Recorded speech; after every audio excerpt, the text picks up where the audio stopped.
ஒரு காலேஜ் பையன் வாழ்க்கையில் எப்படி இருக்கணும் அப்படின்றத அவன் அனுபவத்தை வச்சு வீவ் பண்ணி சொல்லியிருக்கான். So it is a very very important film. சொன்ன விதம் வந்து ரொம்ப ஹாப்பியாக, என்னைய மாதிரி சீரியஸாக சொல்ல மாட்டான்.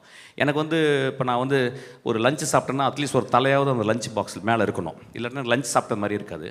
பட் அவன் ரொம்ப கூலாக நிறைய பெண்கள்லாம் வச்சு ரொம்ப ஹாப்பியாக சொல்லியிருக்கான். டைரக்ஷனோட டப்பிங்கில் நிறையா டேக் எடுத்தான். நான் வந்து ஒரு 4 டிஸ்பிளேஸ்மெண்ட்டு, ஒரு நிறைய ஊர்கள், காரைக்குடி, திண்டுக்கல், மதுரை, மெட்ராஸு, யூரோப்லாம் நிறையா போயிட்டு வந்திருக்கேன்னா.